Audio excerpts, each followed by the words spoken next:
Hello बच्चा party. आज आपकी अगली क्लास होगी इम्यूनिटी की। इम्यूनिटी के बारे में जानते हैं।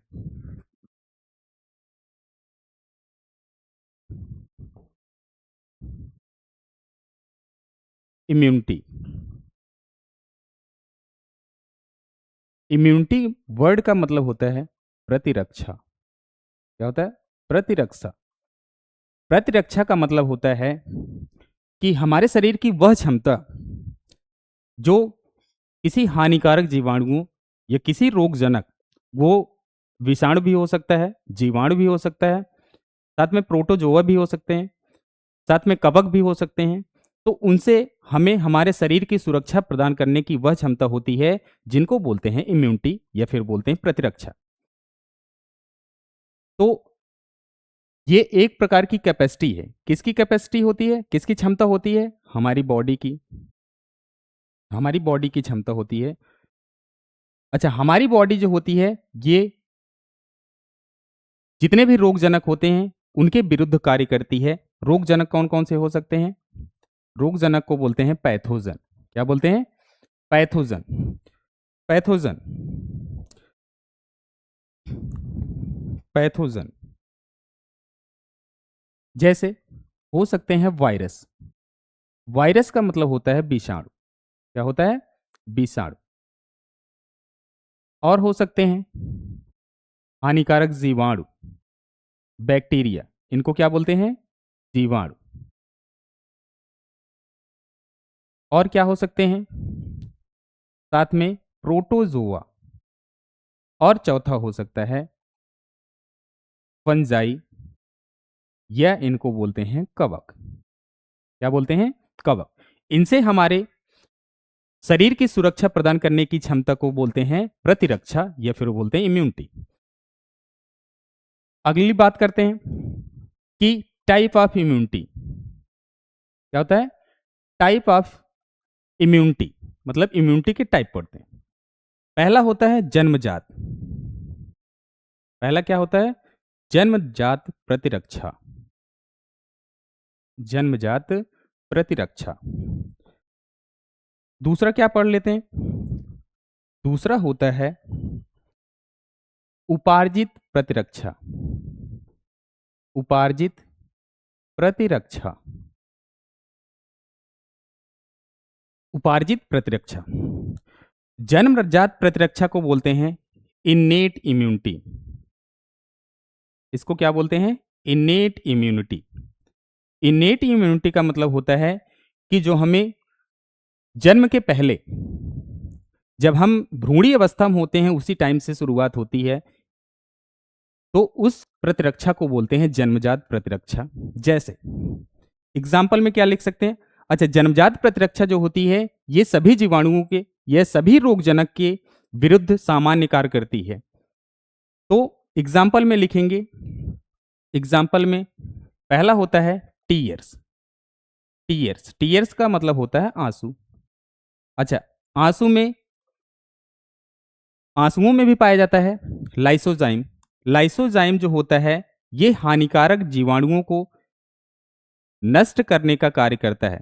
हवा के माध्यम से जो हमारी आंख तक पहुंचते हैं उन हानिकारक जीवाणुओं को नष्ट कौन करता है? लाइसोजाइम। दूसरा क्या हो सकता है? स्किन।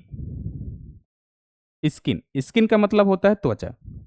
अच्छा, त्वचा में भी, त्वचा में जैसे स्वेट ग्लैंड, त्वचा में भी ग्रंथियां पाई जाती हैं जिनको बोलते हैं श्वेत ग्रंथि या स्वेट ग्लैंड। ये पसीना बनाती हैं। क्या बनाती हैं? पसीना।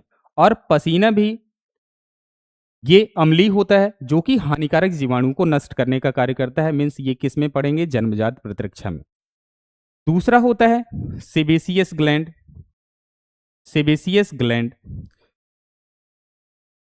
सेबेसियस ग्लैंड, इनको बोलते हैं तैल ग्रंथियां। क्या बोलते हैं? तैल ग्रंथियां। ये क्या बनाती हैं? म्यूकस नुमा चिपचिपा पदार्थ बनाती हैं जो कि हानिकारक जीवाणुओं को क्या करता है? कैप्चर करके रखता है, मतलब शरीर के अंदर एंट्री उनकी नहीं होने देता है। तो हम स्किन में पढ़ लिया क्या? स्वेट ग्लैंड पढ़ा जो कि पसीना बनाती है, ये हानिकारक जीवाणुओं को नष्ट करती हैं। दूसरा जो होता है सेबेसियस ग्लैंड, मतलब ये बनाती हैं तैल। हमारे शरीर के ऊपर चिपचिपा पदार्थ सिक्रीट करती हैं जो कि हानिकारक जीवाणुओं को शरीर में एंट्री होने से रोकता है। उसके बाद पढ़ लेते हैं HCl of stomach. HCl of stomach हमारे पेट में बन रहा होता है HCl। HCl जो होता है ये एक अम्ली या अम्ल होता है, ठीक है, जो कि हानिकारक जीवाणुओं को ये भी नष्ट करने का कार्य करता है। मतलब ये भी क्या है, एक जन्मजात प्रतिरक्षा है, एक इनेट इम्यूनिटी का पार्ट है। तो हमने इनको पढ़ लिया। अब दूसरा पार्ट पढ़ते हैं, उपार्जित प्रतिरक्षा। दूसरे पेज पर ले लेते हैं। उपार्जित प्रतिरक्षा को बोलते हैं एक्वायर्ड इम्यूनिटी। एक्वायर्ड इम्यूनिटी, इसको हमने बताया था क्या, हिंदी में बोलते हैं क्या, उपार्जित प्रतिरक्षा। उपार्जित प्रतिरक्षा। अच्छा, उपार्जित प्रतिरक्षा जो होती है ये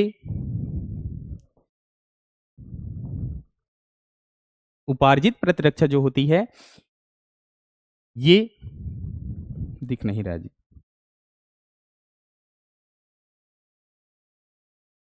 उपार्जित प्रतिरक्षा जो होती है ये सभी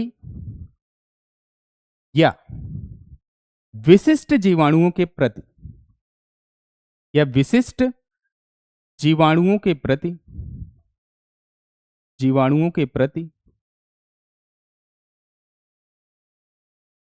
कार्य करती है। अब पढ़ते हैं एक्वायर्ड इम्यूनिटी। एक्वायर्ड इम्यूनिटी का मतलब इसमें आगे पढ़ते हैं इसके टाइप। क्या पढ़ेंगे, इसके टाइप में फर्स्ट होता है, उसको बोलते हैं एक्टिव इम्यूनिटी। एक्टिव इम्यूनिटी, इसको बोलते हैं सक्रिय प्रतिरक्षा।